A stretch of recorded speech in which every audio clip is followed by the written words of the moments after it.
तो hello guys, आपका स्वागत है हमारे अकाउंटिंग ज्ञान के चैनल में। तो गाइज़, आज के वीडियो में हम बात करने वाले हैं कि फाइनल अकाउंट विद एडजस्टमेंट में जो कि मेन एडजस्टमेंट है उसको जो है हम डिस्कस करेंगे। तो सबसे पहले हमारी एडजस्टमेंट आती है कि क्लोजिंग स्टॉक क्या होता है। क्लोजिंग स्टॉक हमारा वो स्टॉक होता है जो हमारा ईयर के एंड में जो है बच जाता है। तो इसकी एंट्री देखते हैं हम कहाँ कहाँ होंगी हमारे फाइनल अकाउंट्स में। तो रूल क्या कहता है कि एज़ पर अकाउंटिंग स्टैंडर्ड 2, हमारे बहुत सारे अकाउंटिंग स्टैंडर्ड होते हैं। तो as per accounting standard 2 inventory valuation क्या कहता है कि closing stock is valued cost और मार्केट वैल्यू। क्लोजिंग स्टॉक की कॉस्ट वैल्यू और मार्केट वैल्यू ही रिकॉर्ड होगी। अब कौन सी रिकॉर्ड होगी? जो विच एवर इज़ लेस, जो इन दोनों में से कॉस्ट वैल्यू या मार्केट वैल्यू में से जो भी सबसे ज़्यादा कम होगी उसी को जो है हम रिकॉर्ड करेंगे। अगर कॉस्ट वैल्यू 4 है और मार्केट वैल्यू 5 है तो हम 4 रिकॉर्ड करेंगे अपने अकाउंट्स में। और अगर कॉस्ट वैल्यू 3 है और मार्केट वैल्यू अगर 1 है तो हम 1 को रिकॉर्ड करेंगे अपने अकाउंट्स में। अगर इफ़ इन एडिशनल पॉइंट, अगर हमें एडिशनल पॉइंट्स में दे रखा होता है कि क्लोजिंग स्टॉक, तो हम उसकी 2 जगह एंट्री होती है। हमेशा ध्यान रखना, जो भी एडिशनल पॉइंट में जो भी एडजस्टमेंट दे रखी होगी उसकी 2 जगह एंट्री होगी और जो ट्रायल बैलेंस के अंदर होगी उसकी 1 जगह एंट्री होगी। तो अगर इन एडिशनल आपको क्लोजिंग स्टॉक दे रखा है तो सबसे पहले हो जाएगा ट्रेडिंग अकाउंट के क्रेडिट साइड में, और दूसरी जगह कहाँ जाएगा? बैलेंस शीट के एसेट साइड में, क्योंकि वो अभी एसेट्स है ना, अभी आपके जो बचे हुए हैं वो हमारे एसेट्स होते हैं। और अगर ट्रायल बैलेंस के अंदर दे रखा होगा तो सिर्फ वो खाली कहाँ जाएंगे? बैलेंस शीट के एसेट साइड। अब आप पूछेगा कि खाली बैलेंस शीट के एसेट साइड ही क्यों गए, ट्रेडिंग अकाउंट में भी तो जा सकते। तो इसका भी एक रीज़न है। रीज़न क्या है, चलिए देखते हैं। तो क्लोजिंग स्टॉक की एंट्री क्या होती है? Closing stock account debit to trading account. तो ये हमारी एंट्री होती है। तो ये एंट्री जो होती है, सबसे पहले हमारा क्या होता है? जनरल बना होता है, फिर लेजर बनता है, फिर ट्रायल बैलेंस बनता है।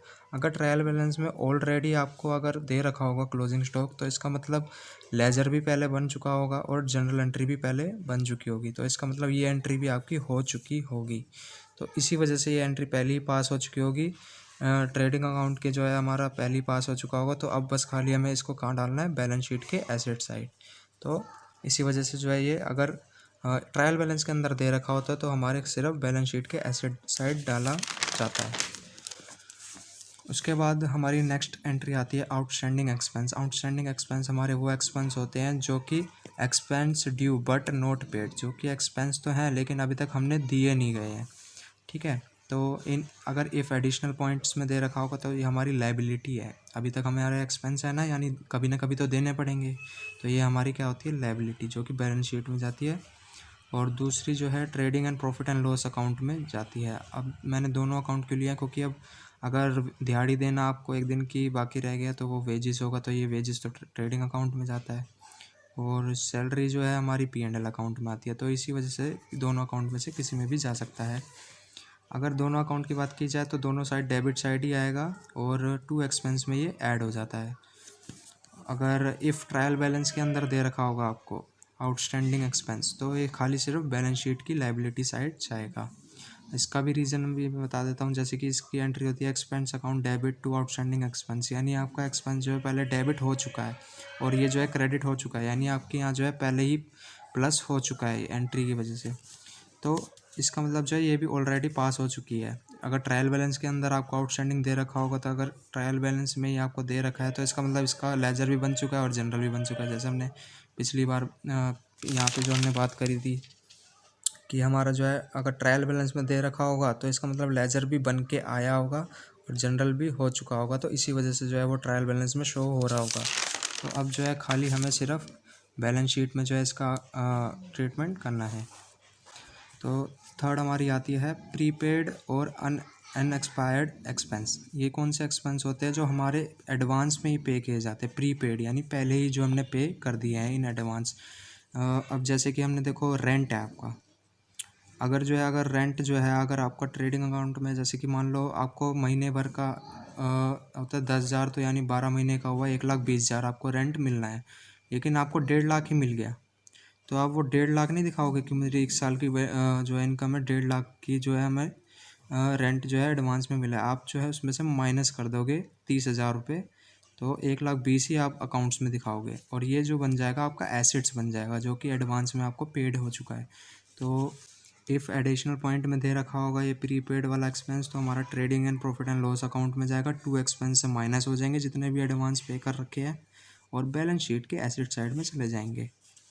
और इफ़ इन ट्रायल बैलेंस, अगर ट्रायल बैलेंस के अंदर है तो खाली बैलेंस शीट के एसेट साइड जाएंगे, क्योंकि इसकी एंट्री होती है prepaid expense account debit to expense. Expense जो है यहाँ पे क्रेडिट हुआ है, यानी आपका जो है पहले ही माइनस हो रखा है, मतलब तो ऑलरेडी ये पास हो रखी है जनरल एंट्री, तो ये जो है आपका ट्रेडिंग अकाउंट का ट्रीटमेंट हो चुका है, तो इसी वजह से जो है ये जो है बैलेंस शीट के एसेट साइड जाएगा। इसके बाद हमारी एंट्री आती है एक्रूड और आउटस्टैंडिंग इनकम। एक्रूड का मतलब क्या होता है, जो कि इनकम तो है लेकिन अभी तक आपको रिसीव नहीं हुई है, तो एक मिनट, तो एक्रूड इनकम हमारी वो इनकम होती है, आउटस्टैंडिंग इनकम जो इनकम तो हो चुकी है लेकिन अभी तक रिसीव नहीं हुआ है। जैसे P&L अकाउंट में आपका रेंट है, रेंट आपको जो है आपको साल का जो है 1,20,000 रुपये, 1,20,000 रुपये मिलना था, लेकिन आपको 1,00,000 ही मिला है, तो अभी भी 20,000 जो है आपके अभी भी एक्रूड है, यानी कि आपको इन फ्यूचर मिल सकते हैं, अभी मिले नहीं है लेकिन आपको मिल सकते हैं, तो इसी वजह से जो है ये आपकी एसेट्स बन जाती है। तो अगर इन एडिशनल पॉइंट्स में दे रखा होगा कि एक्रूड इनकम क्या होता है, तो आपका क्या आएगा, प्रॉफिट एंड लॉस में बाय इनकम के साइड प्लस हो जाएगा। ये देखो, जैसे कि 1,20,000 थी, आपको 1,00,000 ही मिली है, तो 20,000 अभी और नहीं मिली ना, तो आपको वो प्लस करके 1,20,000 ही दिखाओगे, और ये जो है आपका एसेट्स बन जाएगा, बैलेंस शीट के एसेट साइड जो है ये आ जाएगा। अगर इन एडिशनल पॉइंट दे रखा होगा तो ये दो जगह ट्रीटमेंट होगा। एसेट साइड एसेट क्यों बनेगा, क्योंकि ये नियर फ्यूचर ये आपकी इनकम ही है, ये आपको मिल ही जाएगी, आपको रेंट जो है 20,000 रुपये वापस इन फ्यूचर मिल ही जाएंगे इसी वजह से।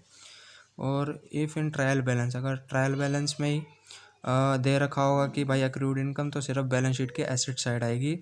इसमें भी वही जो है पहले वाला ही जो है रूल अप्लाई होगा कि इसका एंट्री क्या होती है, accrued income debit to income, ये हमारी एंट्री होती है, तो इसी वजह से ये जो है डेबिट हो रखा है, तो यानी ये ट्रायल बैलेंस में पहले हो चुकी होगी प्लस, तो इसी वजह से खाली अब इसका ट्रीटमेंट जो है बैलेंस शीट में करना बाकी है।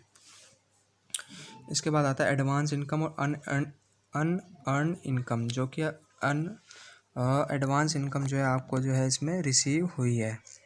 तो जैसे कि आपको जो है रेंट मिला है, रेंट जो है अभी देखो आपको एडवांस नहीं मिला था, यहाँ पे क्या हुआ था, जो है आपको कम मिला था, अब यहाँ जो है रेंट ज़्यादा मिल गया, 1,50,000 मिल गया, 1,20 मिलना चाहिए था, तो 30,000 जो है अब आप इसमें से माइनस कर दोगे।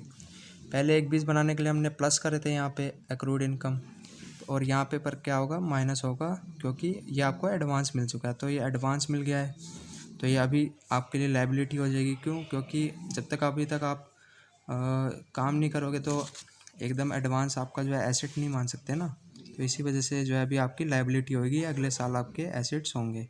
तो इफ़ इन एडिशनल पॉइंट दे रखा हो तो प्रॉफिट एंड लॉस अकाउंट के बाय इनकम से माइनस हो जाएंगे और बैलेंस शीट की लायबिलिटी बन जाएगी।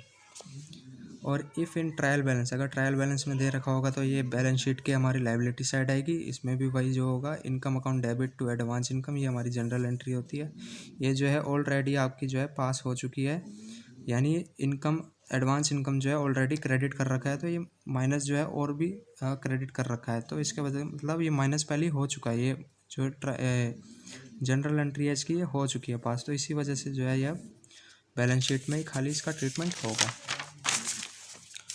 अगली अकाउंट आता है हमारा डेप्रिसिएशन। डेप्रिसिएशन क्या होता है, कोई भी फिक्स एसेट्स की अगर प्रति महीने जो है उसकी वैल्यू जो है कमी गिरावट आना ही डेप्रिसिएशन होता है। जैसे कि आपने कोई भी कार खरीद ली मारुति से 5 लाख की, तो शोरूम से बाहर आने के बाद 1 लाख उसकी वैल्यू कम हो ही जाती है, तो वो डेप्रिसिएशन उसमें लग जाता है। अगर इफ़ इन एडिशनल पॉइंट अगर आपको डेप्रिसिएशन दे रखा होगा तो ये दो जगह आएगा, एक P&L में और एक बैलेंस शीट में। P&L में डेबिट साइड क्यों आएगा, क्योंकि एक एक्सपेंस है। P&L trading and profit and loss account का यही फंडा है कि एक नॉमिनल अकाउंट है जिसका रूल क्या होता है, debit all the expenses and loss and credit all the income and gain, तो इसी वजह से ये एक्सपेंस है तो ये डेबिट साइड आएगा। और ये जो है आपकी बैलेंस शीट में एसेट साइड्स में मशीन से माइनस हो जाएगा, अगर मशीन पर डेप्रिसिएशन लग रहा है तो उससे माइनस हो जाएगा डेप्रिसिएशन। और अगर इफ़ इन ट्रायल बैलेंस, अब ट्रायल बैलेंस में दे रखा होगा तो एक P&L अकाउंट में आएगा डेबिट साइड खाली। अब हमने पीछे तो पढ़ा था कि क्या कहते हैं, बाकी सब में तो बैलेंस शीट में आया था क्योंकि उनकी एंट्री में तो क्रेडिट हो रहा था, तो इसमें क्या हो रहा है, डेप्रिसिएशन पर डेबिट हो रहा है।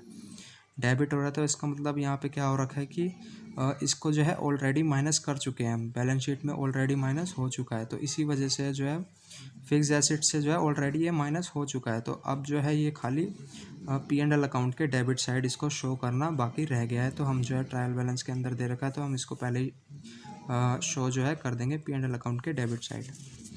और आज के वीडियो में बस इतना ही। अगर आपको ये वीडियो पसंद आए तो लाइक शेयर एंड सब्सक्राइब जरूर करना, और बाकी के एडजस्टमेंट जो है अगली वीडियो में आपको मिल जाएंगे।